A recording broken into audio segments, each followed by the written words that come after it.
Hey guys, hello, hello, hello. We are back. Another episode, Heels in the Paint. And we got somebody with us again today. Maddie, who we got, girl? Who we got up here? Them pulled We up. have the one and only Steve. Them What's pulled up, up If to the guys? you're in our paint. Discord, you know who I'm talking about. But if you're not, then you have no idea who this guy is.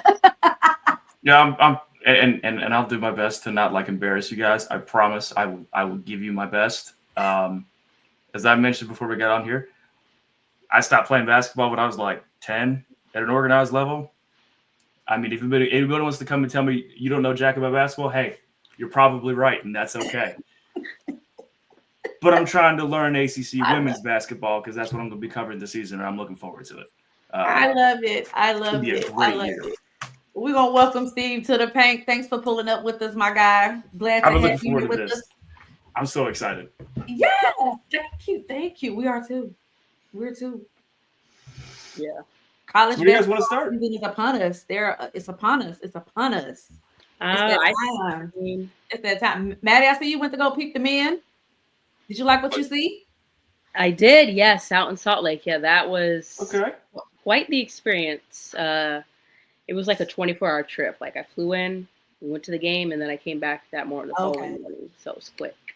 I thought you was about to say But East Road. honestly, I was pretty impressed with what I saw, honestly. Like there were some parts where I'm like, okay, we still got to work on our rebounding. That's important. Right. I'm like, okay, still get your butt into somebody, box out, please. Like that's still something that seems to be lacking. Which I mean, obviously, only first game, expedition game, so it might not like maybe doesn't mean anything.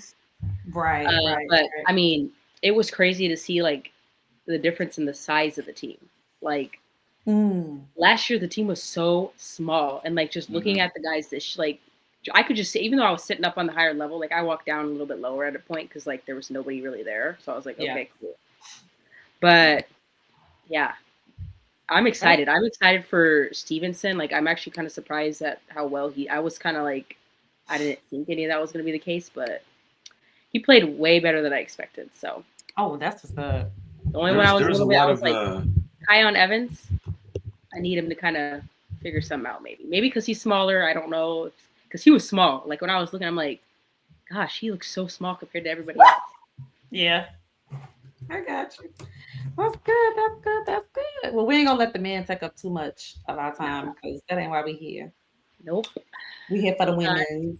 We yes. here for the we have women. We our got right. We got our preseason game coming up on the Hey, preseason 30th. game there's on there's no Thursday. eligibility issues with the women's team. That's all I'm saying. You ain't got to No, worry about that. say it We True, again. know what the Say it roster again. is, and we know who's starting night. Well, okay, I Right. don't know if we know very who's true. starting night one, but we got a pretty good idea. Yeah, we got Thursday, 6 p.m. South Carolina, number 2, South I know that's Carolina, gonna be such a good one. number It's, 2 I mean, versus if you want number to test 11. your team, Like, that's how you do it, right? yeah, yeah, you go to the bed. You go for the bed. As I say, you go give Don Staley a call Why not? and say, hey, let's spot the ball. And we've been having this game what for the last 2, 3 years in a row now. I think This so, is year right? It's three. been yeah. I know we did it last year. Was it the second or third? I think it might be the third, but yeah, Yeah. Yeah. Yeah. that'll be an electric game. I'm excited. I think it'll be close. I don't know. I mean, I think South Carolina will win still, just because it's South Carolina, and I mean, honestly, it depends though, because like, who knows what their lineup is going to look like if everyone's going to play. You never know, because sometimes like expedition games are weird. Like they don't Right. play everybody, or somebody Yeah. might not want like because it's like Well, a season. Dawn she's lost two players. Of course, Ashlyn Watkins Oh yeah, lost her to injury. She's already came out and announced that she's not playing at all this season. Then she also lost Chloe Kitts. Chloe Kitts just recently tore her ACL. oh wow, So, Mm. but they do have who we thought we might not have to face until tournament time. Dawn went and got to Nia Latson from Florida State. yeah, Yeah. So yeah, we already know she's a walking bucket. And Yes. yeah. she's the one who put the dagger Oh on yeah, us last year yeah. in Hmm. Chapel Hill. Yep. So um That. I think it's gonna I definitely think we'll be able to keep up as long as we come out with the same defensive intensity because one thing about Dawn Staley's teams, if they don't play nothing else, they're gonna play some defense. Mm-hmm. They're gonna play some defense.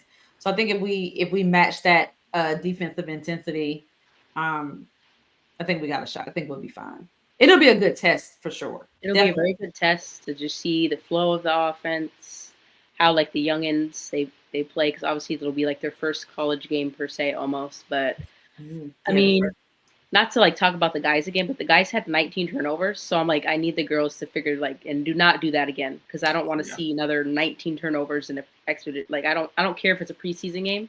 Yeah, I don't no, want to like see 19 effort turnovers. matters. The rules around the game don't matter. Like I don't care if it's a pickup game in Rucker Park or at your YMCA. Like if you're here on a scholarship to play basketball, right, it's kind of your job. Exactly. I don't care if it's a scrimmage or not. Like I don't care if it's like if that's how you move in an exhibition or a scrimmage. How do you look in practice? Listen, I've said this countless times. How you practice will show up on the court. Mm-hmm. That's going to show up on in any sport, whether it's football, tennis. I don't care what you're doing. Pickleball. I don't care. Pick it. Yeah. How you practice or don't practice is going to reflect on the court. I used to tell when my daughter played basketball, I used to tell her all the time, and she'll say, "How did I do?" I'm like, "You look like you haven't picked up a basketball in days. That's what because you had it. You look like you ain't picked up a basketball." So yeah, it's a big deal. You was right on that. You was right on that. What you think, Steve? What you think? I think the key for against South Carolina, that's going to be the way I always approach basketball is you want to try and force the other team to take that one thing that they do well and make it work against them. Specifically in basketball. Like that's always been a great philosophy in other sports. I know Bill Belichick has used it a ton in football. I think it applies best to basketball more than any other sport. It's not even particularly close. Because it's a smaller team sport. There's only 5 people on the court at a time. Right. You can actually go after specific facets of the game a heck of a lot easier than you can in any other sport. Like in football, you can, hey, you have a game plan. You've got a strategy, right? You can't go after, with basketball, it's like, all right, we can force her to this side. We know that's her bad side. This is where she has more turnovers than force her to this side. Okay. That's the kind of stuff you can focus on. The Australia's teams don't make a lot of mistakes. No. Fundamentals. Exactly. That's their best facet over anything else, right? Yeah. Don't make a lot of mistakes. They have sound fundamentals. They got strong defense. Take their fundamentals and make them look like a bad team. Force turnovers. Figure out where their bad side is. Force them to that side. Get the people that create the turnovers. Get the ball in their hands. Make them pass the ball to the person they don't want to give it to. Right. That's how I've always felt like that's how you go after South Carolina. In order to do that, you need an absurd level of talent. That's the problem. And there's just not that many teams out there that can match that. Yeah, that's true. I mean, just to go back off what you said, Steve, where you said, make them pass it to the person they don't want to pass it to. Don Staley's teams usually are really stacked, so it used to be whoever you pass the ball. There's not a lot of those. That's the problem. You just be like, bruh. Wow. I don't want to pass it to her, but she averages 45% from 3. But in this game, she's gonna average 60. Like it, I don't know why. Why does that always happen? It always happens like that. It happened in the national championship game with LSU, and I can't remember her name, but she had like 21 points in the first half, and it was all from 3. Yeah. And she did not make that many threes prior to that. Like her percentage was not that high. I cannot think of her name, and if it comes to me, I'm gonna come back to it. But she cooked in that championship game. It was when LSU played Iowa and knocked off Caitlin Clark in the that was a heck of a game. That was a crazy game. That was a crazy game. Jasmine Carson. That's her name. Yes, she cooked. So you always want, like you said, that's a good game plan. And for a team such as South Carolina, you want to try to find whatever weakness they have and attack it. But when you have a team that don't have that many weaknesses, well, then at that point it turns into, okay, like if we can't take away what you do best, and there's 2 schools of thought here. There's, at least in my opinion, the first one is, all right, let's take away the one thing the other team does best, and if that doesn't work, what's the one thing we do best, right? What's the one thing you lean on that, right? UNC's always played strong defense. Yeah. Yep. There's always been a strong defensive team. Coach Bangert is always focused on defense more than anything else, almost to a fault. I mean, there were some issues with the offense last year. I mean, that is what it is at times. We didn't have the best shooters. Maria did a lot of heavy lifting last year. Maria did a lot. I don't think people really understand how much she did for that offense last year. It wasn't just, I mean, it's not just 15, 20 rebounds a night. Like she was a menace. She was a problem on both sides of the floor. Definitely. Someone's going to have to step into that role. Someone's got to step up. I don't know who it's going to be, but someone's got to do it. And I say I don't know who it's going to be. I know who it's probably going to be. Mm-hmm. The only reason I hesitate, so when I spoke with Coach Bangert at ACC Media Days, I asked her, "Hey, how many people do you plan on playing this year?" Ooh, that's a good question. How deep do you plan on going off the bench? She said, "I plan to play 10." And I asked, okay, "Is that because you feel like you have a deep roster, or is there something more to it?" She says, "I don't know. We haven't. Nobody's really separated themselves yet. It sounds like nobody's really stepped up. Nobody's really stepped into that role. That's why I say I don't know. I can't remember the name off the top of my head. I know we've had a girl that's been in waiting. Does she think so? Is this her? So she's still trying to figure out. That's what I think. Okay. I don't think I think she's still trying to get that starting. That rotation kind of nailed down a little bit, because I don't think they're going to play 10 deep all year. I don't see that as being okay. I don't see that as super likely. I think it's more of a statement of, hey, as of right now, and it could have been that was the message to the team. You never know. Like, hey, look, y'all ain't doing enough in practice. I haven't seen it yet. Y'all want this? Show me. Where is it? Absolutely. There's a massive void on this team that needs to be filled. In under the basket. This team does not work without it. At least not this system. I don't think so. That this team thrives when you've got a strong big under the basket. You don't think we have that right now? I think we do. It just needs to show up. It just needs to show up. I mean, there's people on this roster that are absolutely capable of doing it. It's just it just sounds like nobody's really stepped up yet. I believe it was Sierra Toomey's like the supposed to be one of the hot hands coming in this year. She's not going to be center, but she's supposed to step up. Doesn't sound like there's been a lot there. Indy Navarre, she was in Charlotte. Great job. Sounds like she's done okay in practice. But again, the fact that Coach Banger's saying, "Hey, look, we got 10," I don't see that as a good thing. I just don't. I mean, there's no to have that kind of depth is incredibly difficult. And then you still don't know who's going to be your legit, at least even not even just the starting five, but like you always want to know who is going to be the very next ones that you're going to bring in off the bench.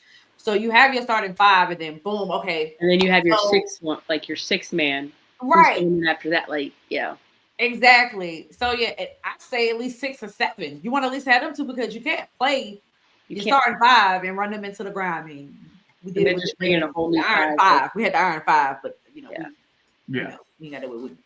But I mean, that in a way, it's not that. You say it's not a good thing, Steve, but at the same time, it's not necessarily a bad thing. No, it's not. If they all step up. If they all step up. Yeah, I mean, I guess it'll just be dependent on the usage of having 10 people. Like, are you doing different sets of 5, like the starting 5 and then the second squad, or are you integrating and mixing them together? Right. Sometimes some people do that. They have their starting 5 and then they sub all 5 out, and I'm like, that messes with the flow of a game sometimes. Well, and then the other part of it could be just, look, she feels like she's got 10 players that can play meaningful minutes. Yeah. I mean, there's a lot of different ways to look at it. Yeah, it is. Yeah, I mean, we'll see, because especially the younger people, like the freshmen, we don't know what they're really going to look like. In practice is one thing, but in an actual game, we don't know what kind of energy they're going to have or what kind of nerves they're going to have. Yeah. Are they going to have careless turnovers? Are they going to not move their feet on defense? Like, I don't know. You don't know those things. Well, I think Blanca Thomas is next up at the 5. Oh, by default, almost, right? Yeah. How many minutes did she play a game last year? I'm not sure exactly how many. I mean, it had to be single digits, right? It was only a couple minutes. It wasn't very much. She had moments where she played, depending on how how Maria was in, whether or not Maria was in foul trouble, because sometimes Maria Yeah, would get in she foul had some trouble, foul trouble, or and she had a she couple of might get a injuries. little bit more playing time. Yeah. But at the same time, Blanca did show signs to where if she put in the work, if someone actually worked with her to mold her to get her ready, because she has the skill. She has the She skill. has the skill Yeah. set, 100%. Yeah, she has the skill. She could probably use a little bit of footwork, but Yeah. other than that, Just because that's who I said was going to be a player that I would love to see make a huge leap. That freshman to sophomore leap was Blanca, Yep. and I also had said I wanted to see India and Renaya make that leap into being more of maybe a leader, on the team. But definitely, like, Blanca was going to be my player to watch to see if where she goes where from she went. freshman Yep. to sophomore. See if I see that maturity, that growth, not just as a person, but as a player, and just to see the difference with her basketball IQ. Because the more you play basketball, especially in certain game situations, some things are just going to come natural. Yep. You're not going to have to. You're not even going to have to think about it. There's just some things that you just do. Yeah. So yeah, I'm really, really interested in seeing that. Do you guys think that's probably the biggest offseason storyline for the Tar Heels? Blanca could Like, be. I think whether or not she makes that leap, I think is going to have a huge impact on the season. Absolutely, yeah, absolutely. Especially with the because we do have a transfer from Louisville. That plays down low too. So to see how those two. If she can do what we think she can do, we'll be good to go. But it's sometimes you have to unlock that potential that we see, and it's a matter of how long does it take to unlock that. I don't know if she'll have that right away, or if it'll be a couple games in, we'll start to see it. Everything clicks to her when she needs to pass the ball to whatever outlet or whatever it might be. I don't know. We have to kind of see how she looks. I think I am confident that she will make that step though, because she's a very hard worker. So I'm like, I think what I've seen, like, she works hard in practice. She does stuff, and even when she's not practicing with her own personal time. So I'm like, she wants to be that player. So Right. She just has to step up and do it. Right. Well, to bring it back to the exhibition game, so knowing what we know, 10 players, right? Like she's expected to play 10. And I'm not going to sit here and say, oh, okay, they're not going to take it as anything super serious. That's not what I'm saying. I wouldn't be surprised if Coach Bangert uses this game to figure out whether or not she actually has 10, or if it's 7, maybe it's 6, maybe it's 8. I think this is going to be, hey, look, this is an incredibly strong opponent. Even missing 2 players, this is an incredibly tough team. One of the best coaches in the game, to the point where what was it? The Knicks gave her an interview, right? Was it the Knicks? Knicks. Yeah. I mean, no, that's perfect. That's how you test your team. That's how you test your roster. I think that's. Yeah. I wouldn't be surprised if that's how she uses this game. Is, hey, let's see who's going to be my starters. Let's see what this rotation is going to look like. Let's play some different sets. Let's play as many players as we can. Right. Obviously, there's obviously they're going to be, it's a game. They're good. They're competitors. Absolutely. They're going to do it when they can. Yeah. But I think the strategy for this one's going to be a little bit different than we might see for the actual season opener. Okay. I mean, we got a couple, and she has a couple of games. So, of course, the South Carolina game will be the best test. For that, because then after that, they play North Carolina Central, and then they play Elon. Mm-hmm. So you got 2 games there also that you can kind of mess around with and see. Yeah. You don't have a ton of time though. Number 3 UCLA coming to town the next for game 3. That's like game. Well, game 3 is Elon, and after Elon is UCLA in Vegas. Yeah, that's right. That's right. It's the tournament, isn't it? It's the WBCA challenge. WBCA challenge. Yeah, I mean, that's why I think that's what they're going to do with the exhibition game. I just don't think there's a lot of time before you get into regular season high-end matchups, and now with the quad net system, those are more important than ever before. How do y'all feel about quad net? Out of curiosity, I think it is objectively bad for the sport in a lot of ways. What was bad? You said what? Oh, the quad netting. Yeah. I just think it's bad for basketball. I'm not a fan of it. It's bad for basketball. I mean, you're incentivizing teams to go out and play lesser teams for the sole purpose of running it up, just so Yeah. that by the time they get into conference play, you've got a bunch of people that have a bunch of pretty looking records that might actually be terrible, just so they can look good playing each other. It's the old I'm not a SEC fan of shuffle. that. I would only be a fan of the quad netting system, whatever they want to call it. I would only be a fan is if whatever it is at that time it Mhm. stays. Because that's what bothers me. Like you would play a team, you would beat them, hmm and then later in the season, well, this is no longer required for a win. This is Oh, you mean only like how required how the for wins two. like randomly? Yeah, How it's they just weird, stop isn't it? the win. Yeah. Like it's better than what we have for football, which is strength of record, strength of schedule, FPI, all this other just pure Yeah. mathematical garbage. And I say that as someone that's a lifelong biostatistician. I was raised by a biostatistician. My grandfather was a biostatistician. I've written papers with college professors. Like I'm a math nerd. Mm-hmm. Those metrics are garbage, absolute crap. I Uh, believe it. like the quad net, at its core, mathematically makes sense. It makes sense. It's the implementation that bothers me. And you're correct, Tink. The fact that the wins can change. Right, cool. Okay. Let's say, just a hypothetical, right? Team one, right? They're on a great run, haven't lost yet.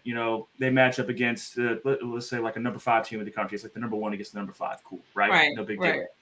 So number 1 team, best player on the team, right? Goes Mhm. down second quarter. You lose your best player for the season. That net is gonna drop. Right, because then after Well, that, I mean, you're not going to win as many games as you would have with your best Yeah. player. Yeah. Does that mean that one win you had over the number 1 team in the country when they Right. had their best player, does that automatically mean it's less? Right. That doesn't make any So sense. yeah. No, like it makes sense and it doesn't. There's enough about it that doesn't make sense that makes it. It's all a mess. I don't know. I don't know what the answer is, but I do know we can probably do better. Yeah, I'm not with the net. No. Like I said, I would be okay with it if it didn't change Yeah. throughout the season. That's Yeah. my only issue with it. But what do I know? What do I know? Like, Yeah. eh. So, how do you guys feel about the trajectory of the program as a whole? I mean, For women, just for the women or for both? oh, just women's basketball. Oh. I don't know. I'll do men's basketball on a different show. No, I'm here for women's basketball. I don't give a crap about the men's team right now. We got plenty of time for that. No. I mean, I'm Here for women's excited. I ball. think you have a great coaching staff. I think just that alone, like once you have a solid coaching staff, that trickles down to the players you get, how hard they work, how good they work together, how many wins you'll end up getting. It just all stems from like having that base of a good coaching staff. Yeah.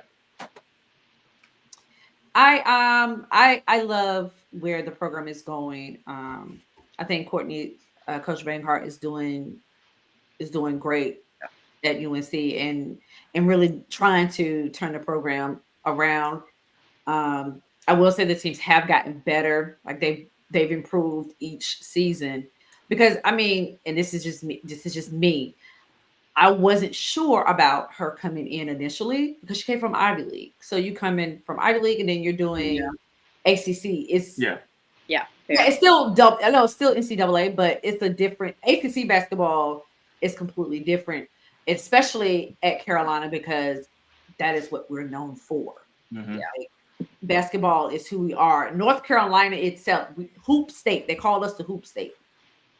So Carolina, we are basketball. So I was a little hesitant, maybe a little nervous, Yeah. but I will say she's Yeah. grown on me. I love what she's doing with the team. I do think what's going to continue to help them to grow, as Maddie said, keeping the staff in. I definitely would love to see how they use Taylor McPherson Yeah. now that she has retired from basketball, and just to see how she now comes in as in a different role, not just as a Yeah. player, Because but we now talked about that as a last week. possible Like, coach. Yeah.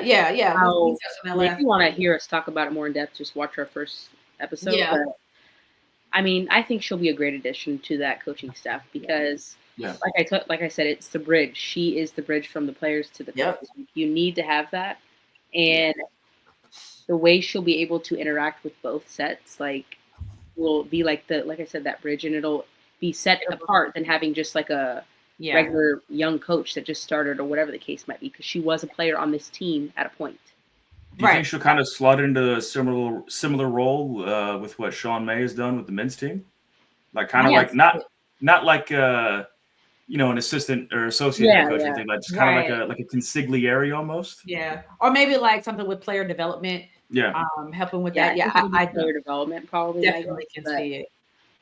I don't know. I'm excited because she was she's just very mature to go about her situation the way she did and take her time to say, I'm not going to play anymore, even though it's the game you love. Like, you have to tip your cap to her because she understands it's the hardest decision she'll have to make, but she's not one of those that's like, oh, I'm not going to be around this program anymore because I can't play. Like, how can I still make this program better even though I can't play?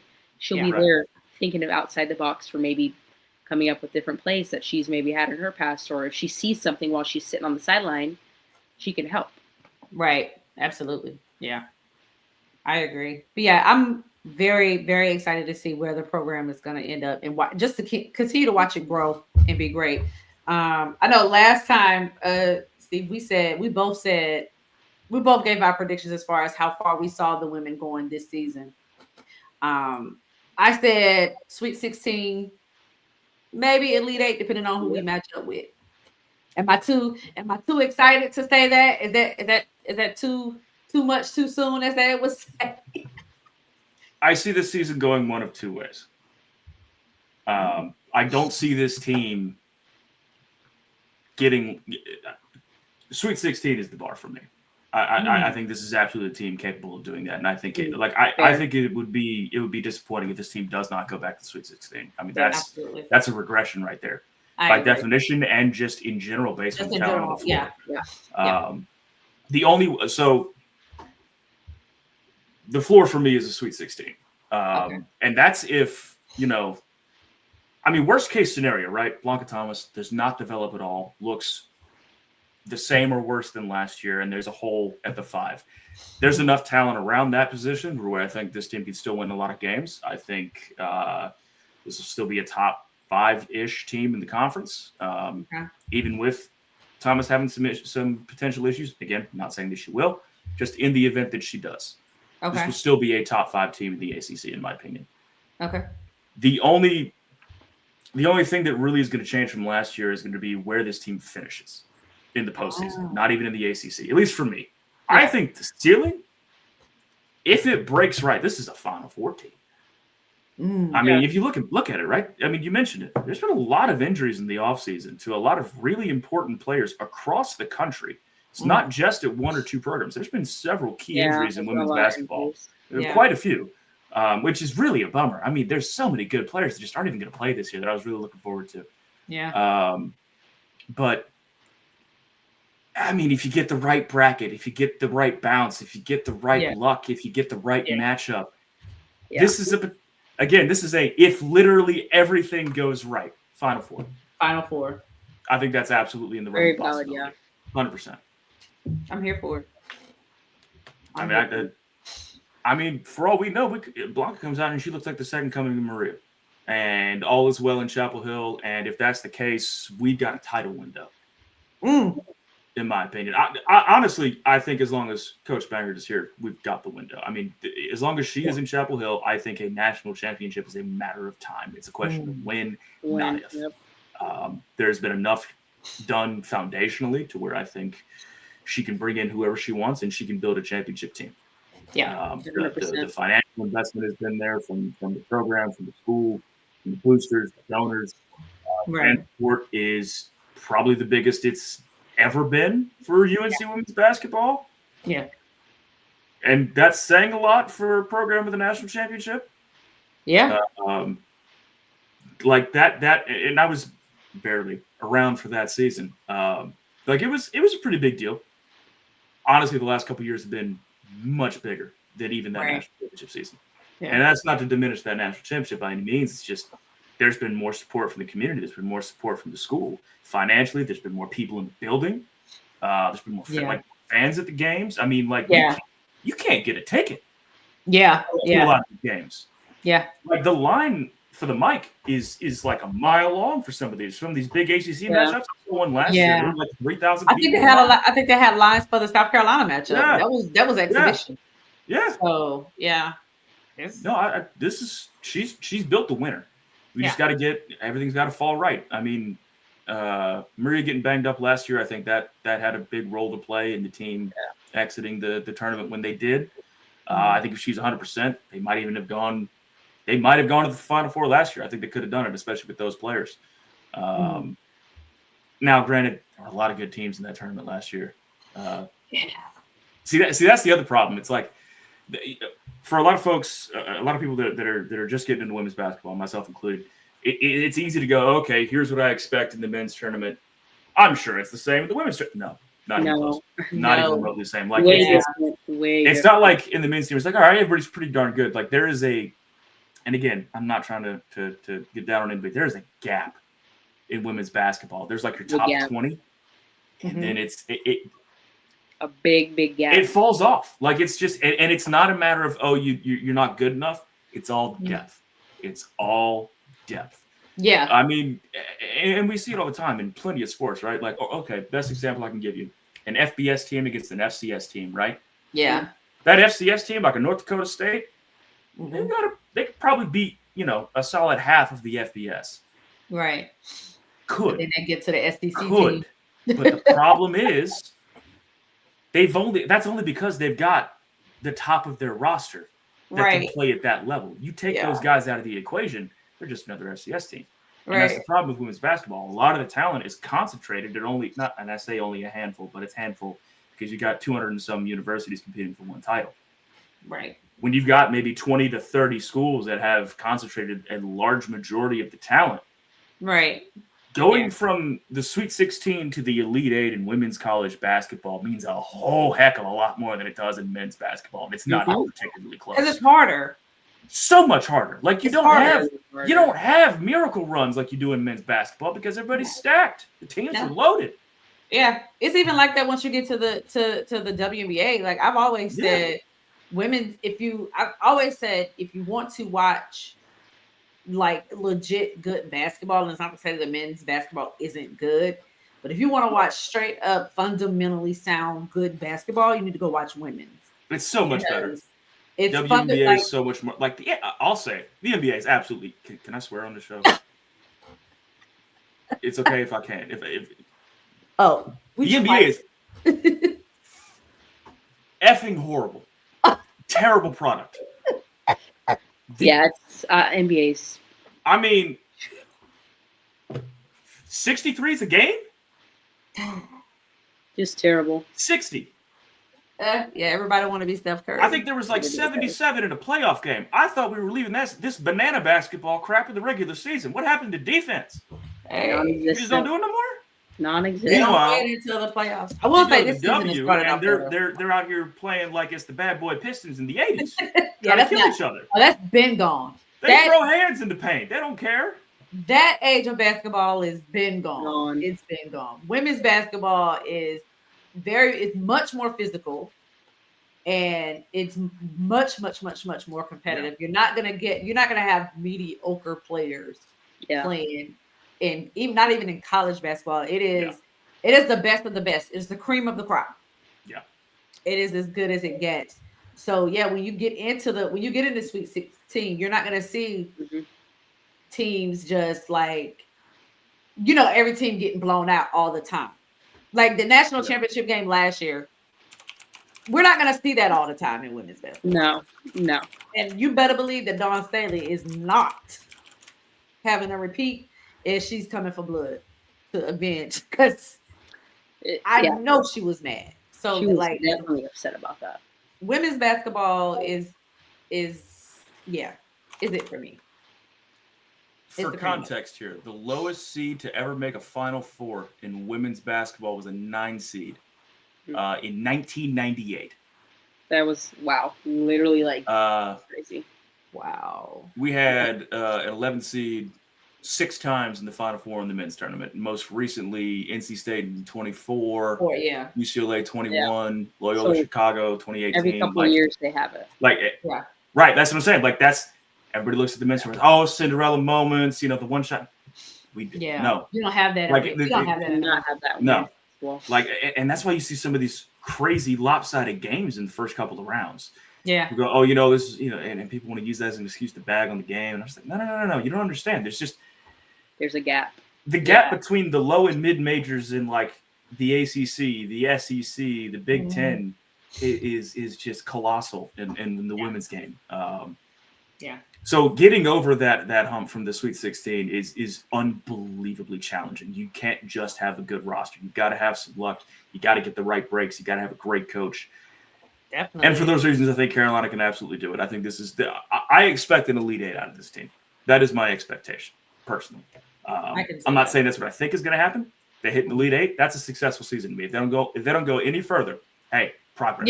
Yeah. That's a huge finish. And that's an improvement from the last 2 seasons because they got to the Sweet 16 the last 2 years. Exactly. Yeah. Well, okay, that's an interesting question then. Let's say if they only make the Sweet 16, but let's say they bow out in somewhat disappointing fashion. Is that a problem?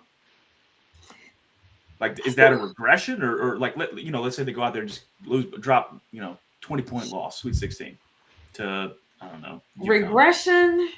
I don't know. I think it'll be more of a disappointment than a regression. More so disappointment than a regression.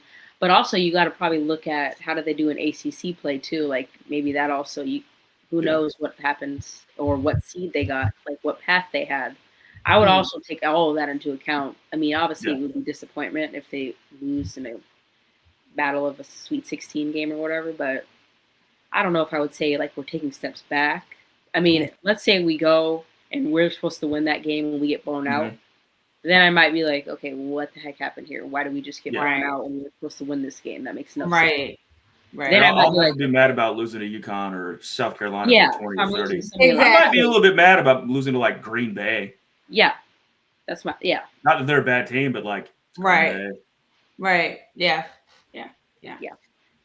No, I think I'm fine with Sweet 16, just depending on how it comes about. Like if they get a bad draw, like a UConn in the Sweet 16.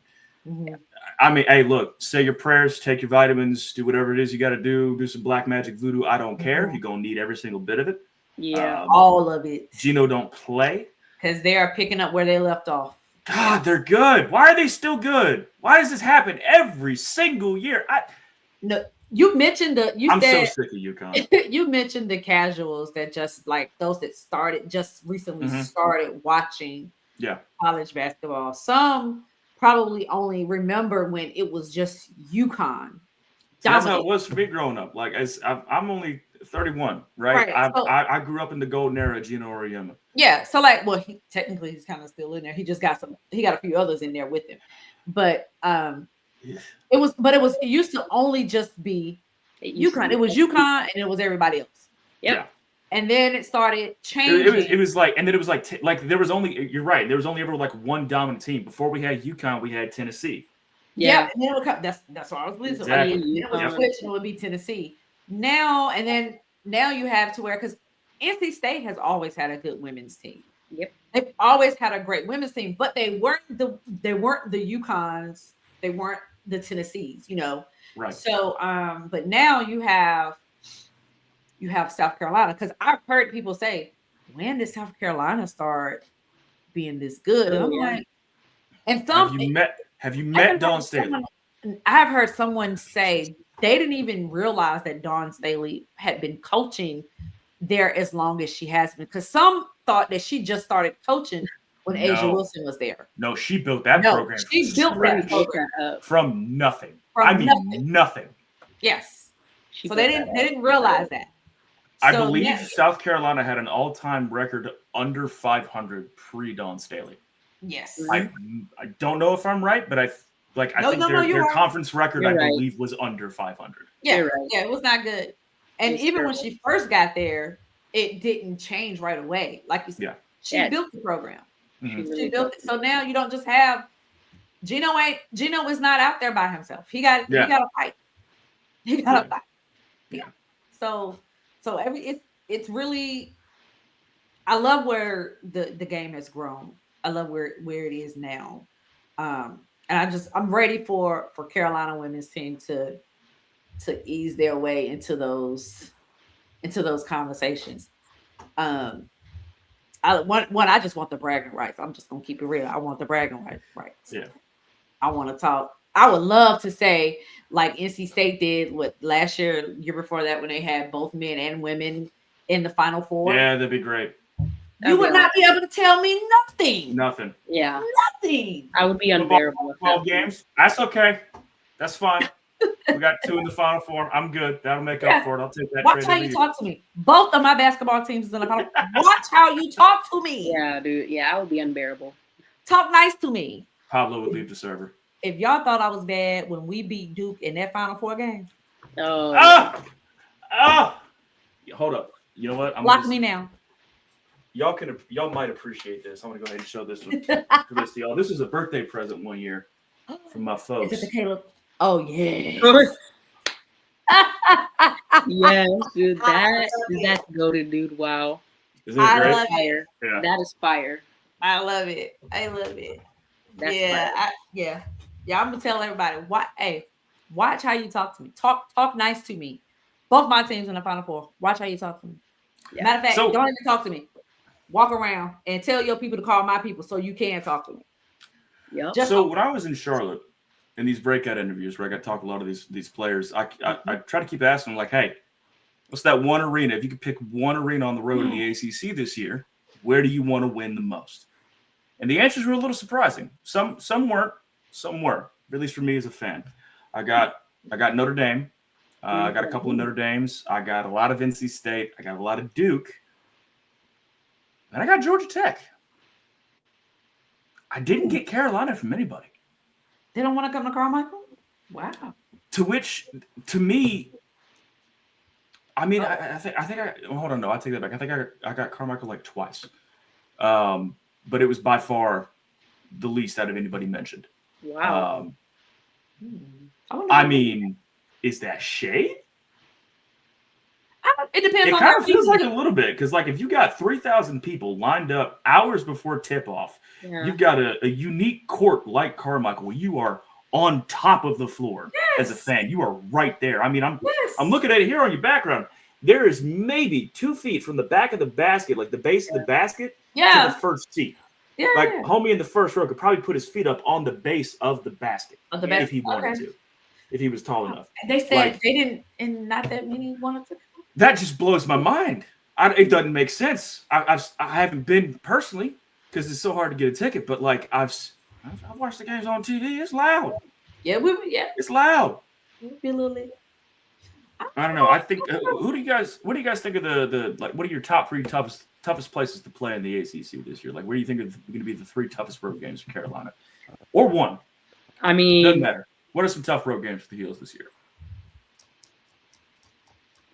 I'm gonna go with Duke. Duke is always the toughest. Duke specifically, well, I think also just because Duke is gonna be so good this year, I think that like obviously we're gonna be good this year, but like they're also going to be very good. So that on itself, just having 2 great teams play each other is already hard, but having to go into their territory and win a game, like that's a lot to ask. Mm-hmm. Yeah. Kara Lawson scares me. Unmatched, so. Coach Lawson terrifies me. I think she's one of those unique coaches out there, kind of like a Dawn Staley, to where like if you told me that you had hired her to coach a men's team, I'd be like, that's awesome. That's phenomenal. Because they're about to win so many games. Yeah. I mean, we're about to just dummy people. Yeah. That Duke matchup is going to be crazy. I mean, it always is. It's a huge rivalry game, but that place is tough for anyone that comes into town, not even just Carolina. Yeah. I think the let's see, Duke is definitely one.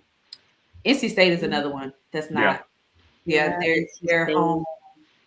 I do agree with the Notre Dame. Their fans is very, very, very, very, very loud.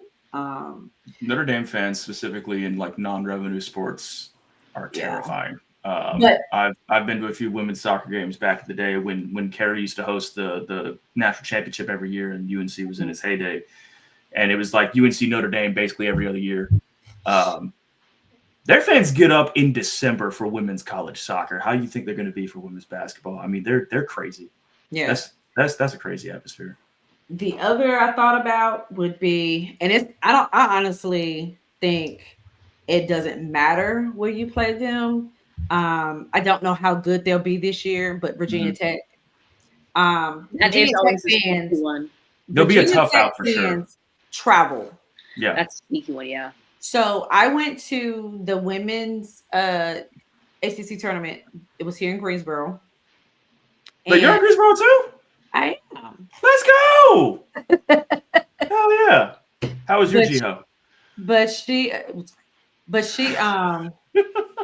but the I went to the ACC women's tournament, Mhm. and when I say Virginia Tech fans packed Oh yeah, they travel. the Coliseum, They their travel. fans travel for the women. Mhm. They travel more for the women's team than they do the men's. Yeah. They travel for their football team Yep. and their women's basketball team. I mean, I ain't never seen that many Virginia Tech fans in my life. I said, at first I was like, it's NC State. And then I was like, no, that ain't State. I mean, they packed the building. I said, oh my God. So yeah, it doesn't matter where you play them. Yeah. They kind of remind you for a little bit of when Caitlin was playing with Iowa and the Iowa fans traveled and fought. That's how the Virginia Tech fans are. Yeah. Yeah. So even if when they come to Carmichael, if they come to Carmichael, yeah, it's gonna be. Yeah, this year we play at Virginia Tech, so So that'll be fun. Blacksburg, I don't like going there. yeah. I think. Let's see. They're not. I got 3 games circled on my schedule here. On the road at Notre Dame. Yeah, That's going to be a problem. definitely. On the road at Florida State, that is going to be a Yeah. problem. I don't care if they're ranked. I don't care if nobody's talking about them. That is going to be a very, very, very team-centric team. And I know that sounds like coach speak, 'cause it kind of is. Yeah, But like they may not have any one player that's going to stand out and pad the box score every night. yeah, It don't matter. That is a team. Like they're going to win as a team. Yeah. They're going to be a very tough win for anybody this year. yeah, And it's going to be at home, so I feel a heck of a lot better than I would about it on the road. yeah. SMU.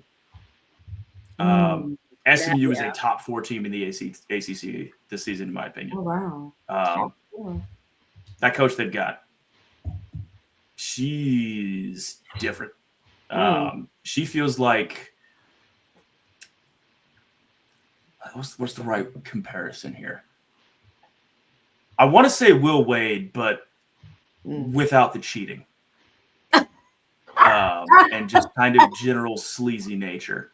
And her name is okay. Hold on, I'm gonna look her name up because I don't want to disrespect her. She was kind enough to give me the time. Adia Barnes.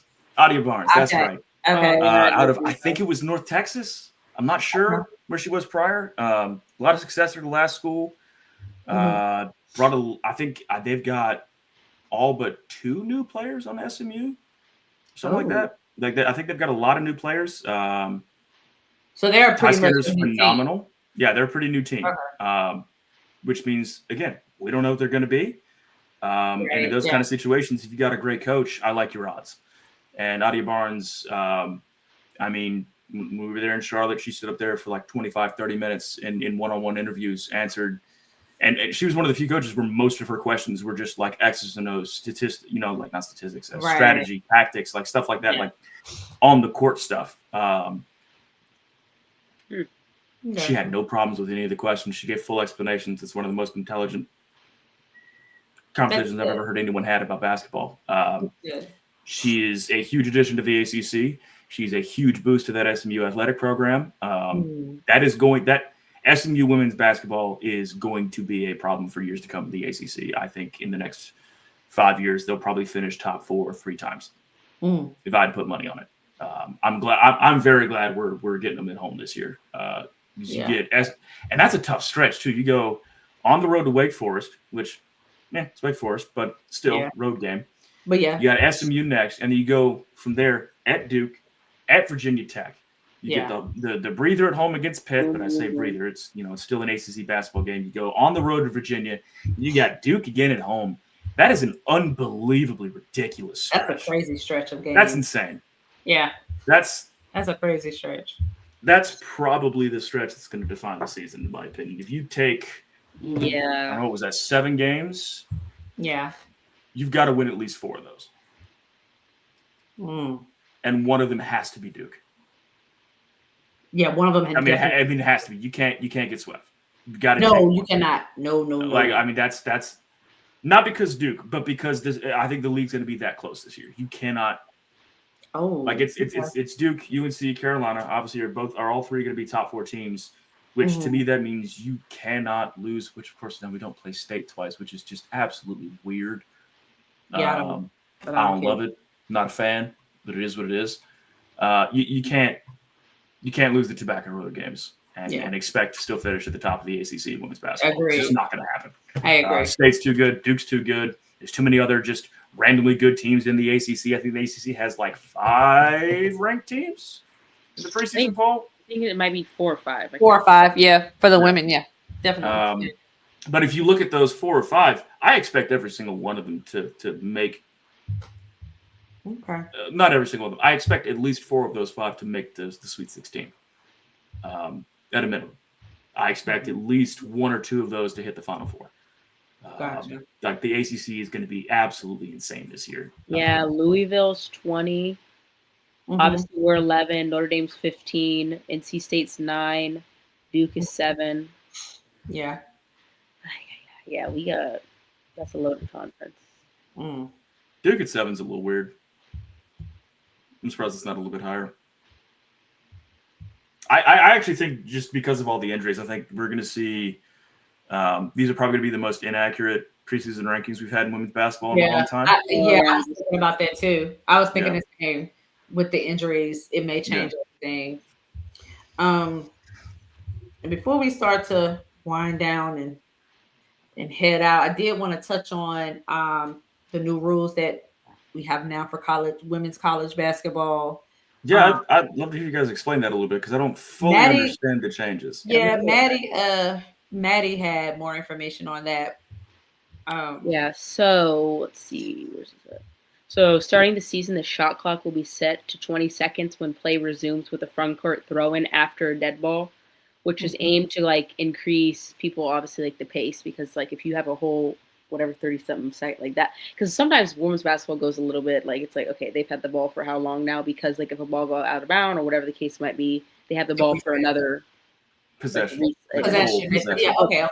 Okay. So this is like an attempt to deal with like intentionally killing the clock. Yeah, like so that way it's like more back and forth almost per se. That's kind of. Now, do we feel like this is like a let's call it a sporting rule change, or is this one of those? Hey, the TV money wants these things to pick it up. And I don't know. That's a good question. Because honestly, that's been all over football. I feel like it's probably money because I feel like everything with sports nowadays is money related. I was gonna say this feels like the pitch clock, doesn't it? Yes. It's it's always how can we make the game better or faster for people to like want to watch? Because everyone nowadays faster and better are not synonymous. And almost never. Because in their minds, they say we can get these games done boom, boom, boom now because there's a shot clock, there's a pitch clock. We can put how many games on this channel now because we can shorten them by 30 minutes.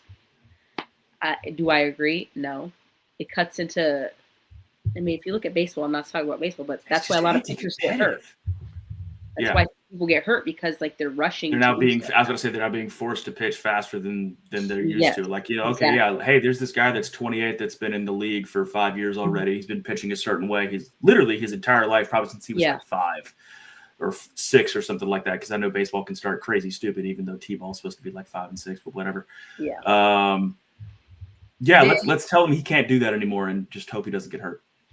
Then I don't think that's going to have the same impact here, but.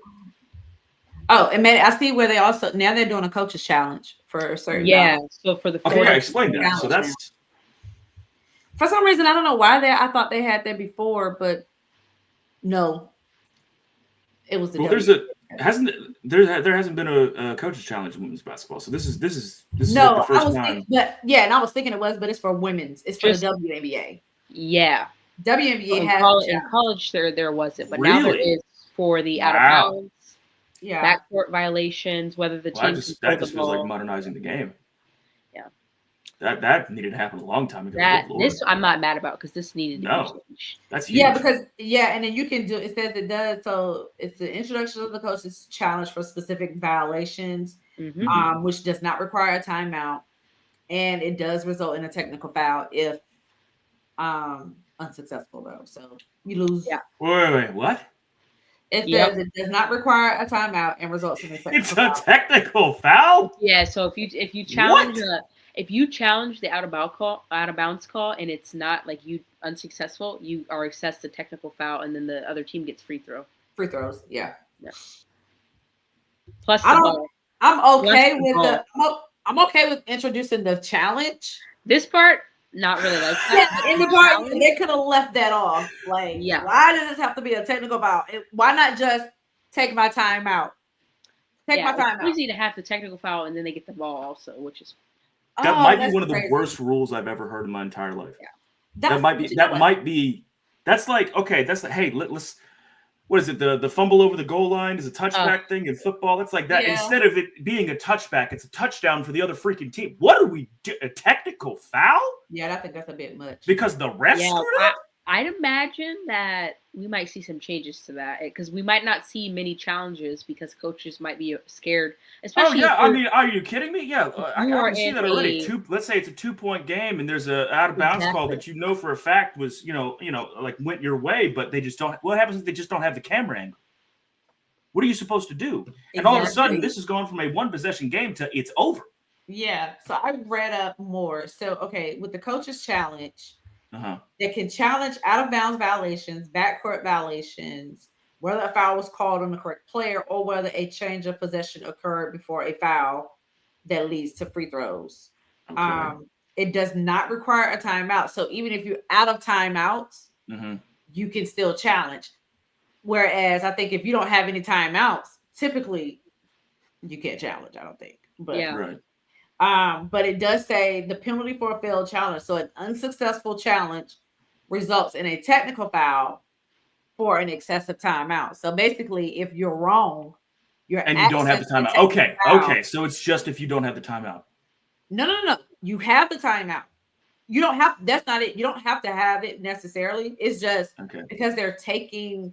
If you challenge it and you're wrong, they're basically saying we got the call right, so you shouldn't have challenged it. So we're accessing the technical foul because this is an unnecessary timeout, basically. Yeah, is what they're saying. Oh, so it's because like you're wasting their time. So it has nothing to do with like even if I have one timeout left and I get the call wrong, then I'm just going to take the timeout. They're going to hit me with the technical. They'll hit your tech. Yeah, that's so dumb. What are we doing? I imagine that might get changed. I mean, okay, look, that would be great for if you don't have a timeout. You get hit with the tech. That would be phenomenal. Yeah, that'd be a great rule change. That'd be excellent. This is horrible. But of course, if each team receives one challenge, each team receives one challenge and can earn another one if their challenge is successful. If the first one is successful, so yeah, that's pretty standard. But I hate that rule so much. That's god awful. That's atrocious. Yeah, I don't know. We'll see how that. Wait a minute. Like a foul.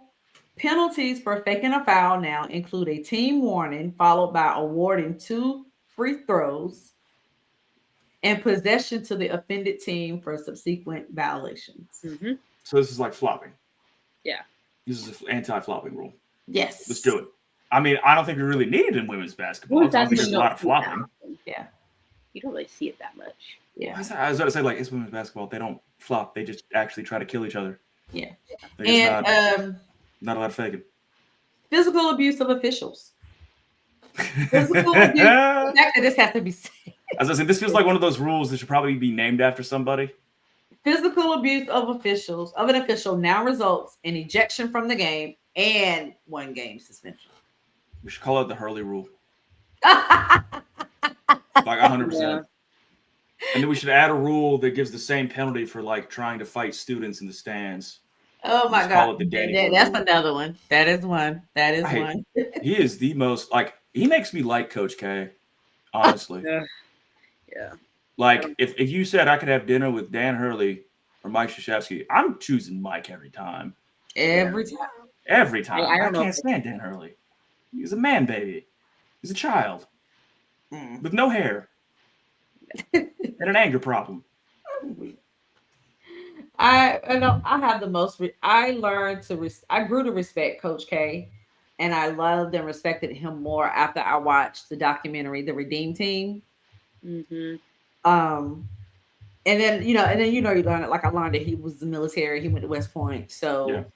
so I have a different respect for him. Yeah. Oh, for sure. Definitely. But yeah, we're gonna get on out of here. Steve, thank you so much for joining us today. Thanks for having me, guys. Like I didn't play organized ball. I've only started following the women's game recently. It's hard to not feel like I don't deserve to be here. However, I'm just grateful I am. I've been looking forward to this ever since you guys announced you're going to be doing the show. I'm going to be following along all season. Both of you guys and the Heels and the whole ACC. I'm going to be covering as best as I can. I'm looking forward to every show you guys do. I'm going to be here for every single one. Yes, thank you. We appreciate it. We definitely appreciated you coming into the paint with me and Maddie. Absolutely. Set up with us for a little bit. We definitely will have to be bringing you back because you do got. Oh, I'd love to. Bringing some great information especially throughout the season to see how the season goes with different teams. Definitely. We'll definitely have you back. Maddie, you got something you want to add? All I want to add is stay tuned because obviously we have that expedition game on Thursday, so we'll probably end up having an episode here soon, just kind of recapping that and just seeing thoughts, and we'll probably pick apart a couple maybe different scenes and plays from it as well. Like I'll probably maybe see about putting that on the screen and maybe draw some stuff on there, break plays apart, just kind of analyze it. But stay tuned for that. But other than that, we'll put the link to the Discord in the bio, so make sure you guys join the Discord. Join the conversation. It doesn't stop. Yeah, it is literally never, ever, never. Thanks again, Steve. We appreciate you joining us, my guy. Absolutely, guys. Until the next time. You ever want me back? Let me know.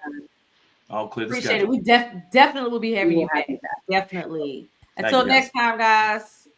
Later. See ya.